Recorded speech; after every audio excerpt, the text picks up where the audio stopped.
inyong lahat, sa video na to ay meron akong sasabihin sa inyo at gusto ko ring humingi ng paumanhin. Pero syempre bago ako simulan ang video na to ay gusto ko munang magpasalamat sa mga kababayan natin na patuloy na sumusuporta sa mga ginagawa kong videos. At syempre kung ikaw ay bago pa lang sa aking YouTube channel, maraming salamat sa iyong pagbisita sa aking channel. Bali sa video na to ay gusto kong i-inform sa inyo na if ever ikaw ay nagpaplano na mag-apply papunta ng Poland, ay suggest na kung pwede ay huwag mo nang ituloy ang iyong application papunta ng Poland.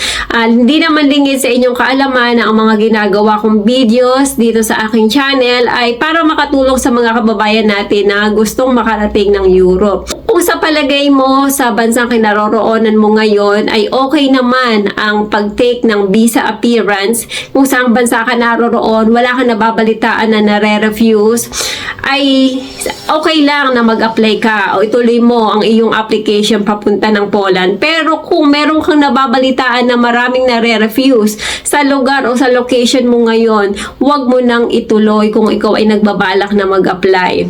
Pero kung halimbawa naman ikaw ay nakapagsimula ng mag-apply, ituloy mo lang ang laban, huwag mo sukuan. Kasi naniniwala naman ako na kung talagang para sa iyo ang bagay na yan, ano man ang mangyari, harangan man yan ng sibat, ikaw ay makakaalis. Pero meron din kasabihan na kung hindi ukol ay hindi bubukol. Ibig sabihin ay meron talagang inilaan sa iyo si Lord. Kung hindi ka para sa bansa na yan, pwede namang ikaw ay para sa ibang bansa. Katulad nga ng nangyari sa akin. Hindi ako pang Canada, pang Spain pala ako. Ayan, sa mga kababayan natin na nakapag-apply na, hindi na natin maibaback out yan kasi sayang naman yung ibinayad nyo. Wait nyo ang inyong visa appearance. Samahan nyo lang din ng talagang mataimtim na panalangin kasi yan ang pinakang-best na sandata natin.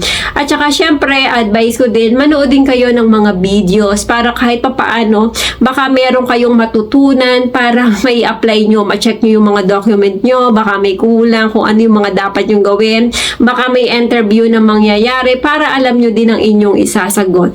Kasi syempre masyado nang mahigpit ang Poland Embassy dahil sa mga nauna nating mga kababayan na talagang airport to airport. Alam mo yung pagdating pa lang ng airport ng Poland ay talagang tumatakas na sila sa kanilang mga sundo at hindi na sila dumediretso sa kanilang mga company. Kaya yun talagang sobrang naghigpit. Yun din ang isa sa dahilan kung bakit natatagalan ang pag-release ng working permit dahil sa mga kababayan natin na talagang nag-iskapo na kaagad. Tulad nga ng sabi ng iba ng mga nagpapaalis sa mga agent o mga consultancy, pwede naman kayong umalis ng Poland. Kaya lang, ang pakiusap nila, magtrabaho kayo doon kahit isang buwan or mahigit.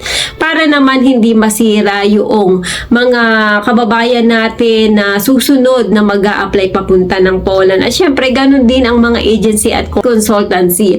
Kaya lang wala na tayong magagawa kasi the damage has done na.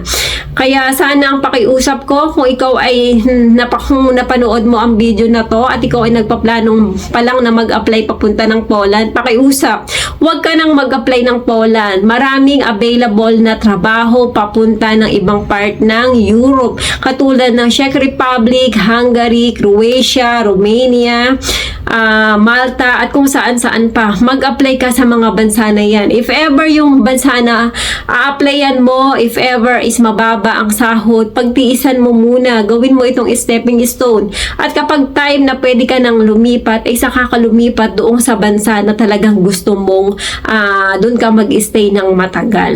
Ayan, sana ay makatulong ang video ito sa mga kababayan natin na nakapag-apply na ng Poland at yung iba naman ay mag-a-apply pa lang. Kasi nakakalungkot man, ay kukwento ko sa inyo na di ba may mga nauna akong mga videos na available na trabaho papunta ng Poland at meron tayong mga viewers na talagang nag-apply kay na Madam Chrissy at kay Madam Regina. At last month sila ay nag-visa pero unfortunately, ang naging resulta ay refuse.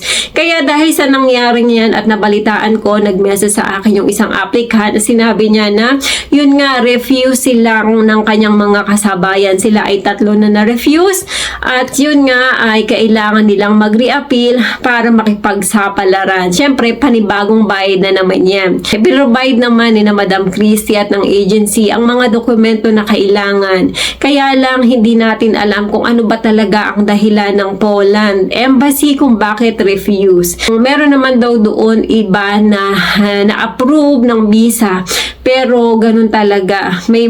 Marami pa rin talaga ang nare-refuse. Kahit nung time na sila ay nung araw na sila ay nag-take ng visa ay may mga na-refuse na talaga noong time na yon. At yun nga, sumunod ng mga araw ay hindi natin masasabi kung ilan ang na-approve at na-refuse. Kaya yun nga, nag-message ako kay Madam Chrissy at sinabi ko sa kanya, nagagawa ako ng video na sasabihin ko sa video na wag nang mag-apply ng Poland kasi napakahirap talaga.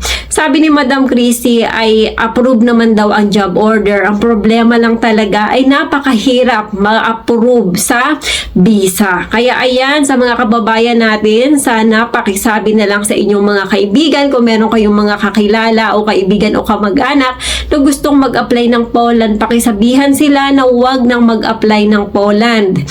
Lalong-lalo na sa mga bansang napakahirap ma-approve. Ewan ko lang kung merong bansa na walang nare-review sa visa appointment o sa visa appearance.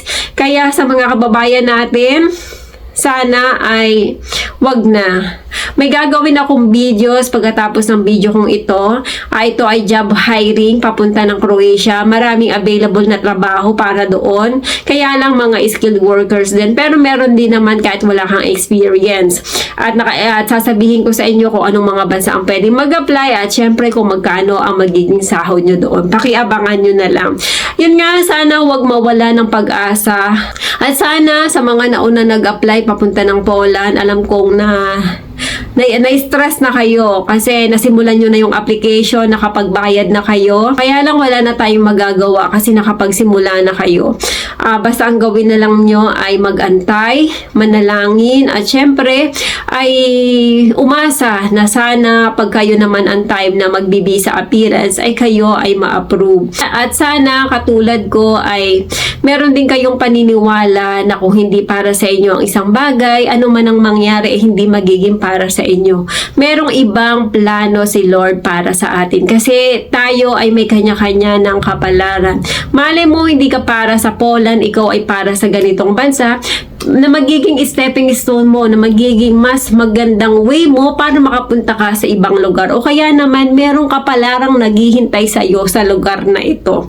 Ayan, maraming salamat at sana ay hangad ko talaga na kayong lahat na nangangarap na makapunta ng Europe ay makapunta dito kasi napakagandang opportunity ang nag-aantay sa ating lahat dito sa Europa. Basta syempre, kailangan masipag ka. Bawal din dito ang tamad at saka bawal din dito yung easy go lucky kasi walang mangyayari o walang mararating din sa buhay kapag easy ka lamang. Dapat meron ka ding pangarap. Kasi kung hindi mo sasamahan ng determinasyon at magandang paghawak ng iyong magiging income, ay wala ding mangyayari sa iyo dito sa Europe. Ayan, maraming salamat at sana ay makatulong ang bidyong ito. At sa mga kababayan natin na nangangarap na pumunta ng Europe, huwag kayo sanang mawawala ng pag-asa dahil naniniwala ako na darating din ang tamang panahon kung kailan inukol ni Lord na kayo ay makarating dito sa Europe. If ever naman, malay nyo, may mas magandang opportunity na nag-aantay, hindi pala kayo pang Europe, pang Canada pala kayo, o kung pang Australia, or kung saan pa na mas magandang mga bansa. Ayan, maraming salamat. At syempre, kung hindi ka pa nakaka-subscribe sa aking YouTube channel, i-click mo na ang subscribe button. At para ma-notify ka na may bago akong video, i-click mo na ang bell button. At syempre, kung nagustuhan mo ang video ito, pakiclick mo na ang like at kung meron kang komento, i-comment mo yan sa baba. Maraming salamat!